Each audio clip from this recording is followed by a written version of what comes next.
ছেলেটি ছিল দরিদ্র ঘরের সন্তান। ছোটবেলায় পড়াশোনার স্বপ্ন ছিল অনেক, কিন্তু বাবার সামান্য আয় দিয়ে সংসার চলত না। বইয়ের জন্য টাকা চাইলে মা চুপচাপ চোখ নামিয়ে রাখতেন। তখনই সে বুঝেছিল স্বপ্ন নয়, সংসারই তার প্রথম দায়িত্ব। মানুষ ভাবে ছেলেরা নাকি কাঁদে না, কিন্তু সত্যি কথা হলো ছেলেরা কাঁদে, শুধু আড়ালে। তাদের কষ্ট, তাদের কান্না কেউ দেখতে পায় না।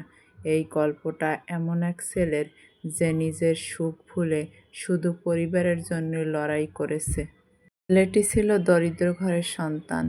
ছোটবেলায় পড়াশোনার স্বপ্ন ছিল অনেক, কিন্তু বাবার সামান্য আয় দিয়ে সংসার চলত না। বইয়ের জন্য টাকা চাইলে মা চুপচাপ চোখ নামিয়ে রাখতেন। তখনই সে বুঝেছিল স্বপ্ন নয়, সংসারই তার প্রথম দায়িত্ব।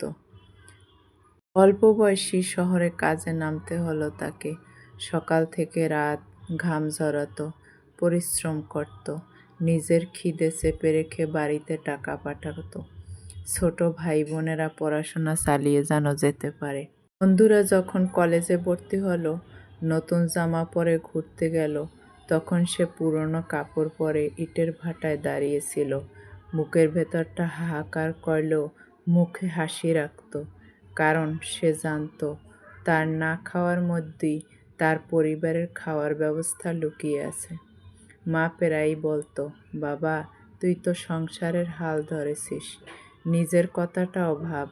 কিন্তু ছেলেটি শুধু হেসে বলতো, আমার সব সুখ তোমাদের জন্য মা। অথচ সেই হাসির আড়ালে কত না কষ্ট জমে থাকতো।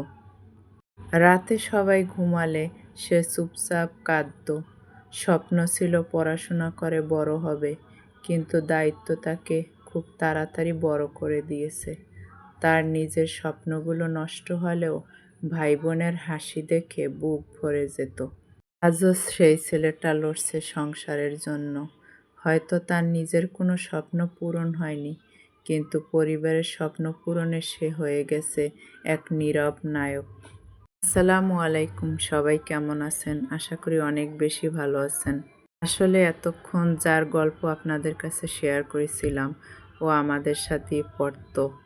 তো একবার গ্রামে ওর সাথে দেখা হয়েছিল। তখন ও ওর মনের কষ্টগুলো আমার সাথে শেয়ার করেছিল। আসলে ও আমাদের ক্লাসে অনেক ভালো স্টুডেন্ট ছিল, কিন্তু অভাবের জন্য এসএসসি পরীক্ষাটাও দিতে পারল না। প্রাথমিক ও মাধ্যমিক আমাদের সাথেই ও পড়েছিল। সত্যি ওর কথাগুলো আমার আজও কানে ভাসছে, এই জন্যই আপনাদের কাছে শেয়ার করলাম। এই তো আমি রাতের জন্য বানাইতেছি রুটি আর চিকেন তান্দুরি। আসলে আমার বাচ্চারা বাসায় বানানো চিকেন তান্দুরিটা অনেক বেশি পছন্দ করে। তান্দুরিটা আমি মশলা দিয়ে মাখিয়ে 1 ঘন্টার মতো রেখে দিয়েছিলাম। এখন আমি ফ্রিজ থেকে বের করে ভেজে নিব। আসলে একটা সত্যি কথা হলো, ছেলেদের কষ্ট না কখনো দেখা যায় না। তারা হাসতে হাসতে বুকের ভেতরের ব্যথা লুকিয়ে রাখে।